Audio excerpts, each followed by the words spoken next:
बिस्मिल्लाहिर्रहमानिर्रहीम। अस्सलाम वालेकुम, मैं हूं सफिया खान और मैं हूं हमजा अशरफ। शामिल करते हैं हेडलाइंस। मारूफ सियासी और समाजी शख्सियत अली हुसैन शाह की जेर निगरानी मीरपुर खास के अवाम के लिए अद्वियात, खाने पीने की अशिया, फेस मास्क की तकसीम के लिए कराची से डॉक्टर महबूब हसन निज़ामी की क़यादत में रवाना।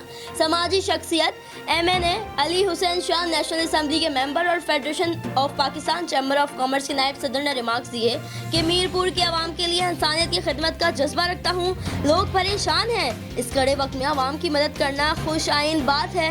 मजीद कहा कि इस वक्त मैं मीरपुर की आवाम के साथ खड़ा हूँ। कराची समेत सिंध भर में दोपहर 12 बजे से 3 बजे तक मुकम्मल लॉकडाउन। कोई दुकान खुली, ना ही ट्रांसपोर्ट चली। शहरियों को भी नकलो हरकत की इजाजत नहीं थी। शहर शहर नाकाबंदी, इजाफी नफरी तैनात रही। मसाजिद में पेश इमाम और इंतजामिया के 3 से 5 अफराद ने नमाज जुम्मा अदा की। पाकिस्तान में कोरोना मजीद 11 जिंदगियां ले गया। वायरस से अब तक 135 अफराद जाँ भाग। एक दिन में कोरोना वायरस के 497 नए केसेस रिपोर्ट। मुतासरा अफराद की मजमूई तादाद 7025 हो गई। 1765 मरीज मुकम्मल सेहतियाब। पंजाब में 3276, KP में 993, बलूचिस्तान में 303 केसेस, गिलगित बल्तिस्तान में 245, इस्लामाबाद में 154 और आज़ाद कश्मीर में 46 मरीज जेर इलाज।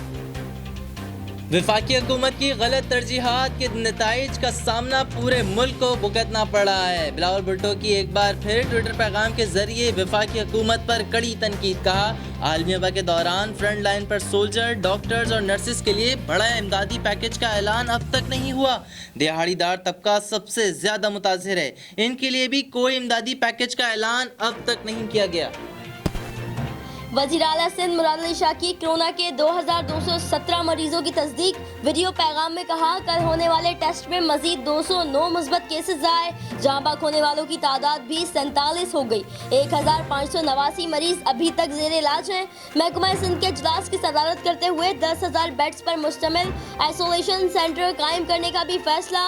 हैदराबाद, टंडो मोहम्मद खान और टंडोला यार में भी आइसोलेशन सेंटर बनेंगे। ज़ख़ीरा अंदोज़ों पर अब कोई रियायत नहीं होगी। वफाकी काबीना ने ज़ख़ीरा अंदोज़ों के खिलाफ सख्त सज़ाओं पर मुश्तमिल ऑर्डिनेंस की मंजूरी दे दी। ऑर्डिनेंस के मुताबिक ज़ख़ीरा अंदोज़ों में मुलव्विस इदारों के मुलाजमीन के बजाय मालिक के खिलाफ कार्रवाई होगी। 3 साल कैद, ज़ब्त शुदा माल की मलकियत में 50% जुर्माना हो सकेगा। ज़ख़ीरा अंदोज़ों को रोकने के लिए वज़ीर आज़म की खुफिया एजेंसियों की मदद लेने की हिदायत। ऑर्डिनेंस का इतलाक़ इस्लामाबाद की हुदूद में होगा। फिल वक्त इतना ही। मजीद खबरों और अपडेट्स के लिए विजिट कीजिए हमारी वेबसाइट csnlive.tv। इसके अलावा आप हमें फेसबुक और ट्विटर पे भी ज्वाइन कर सकते हैं। देखते रहिए CSN।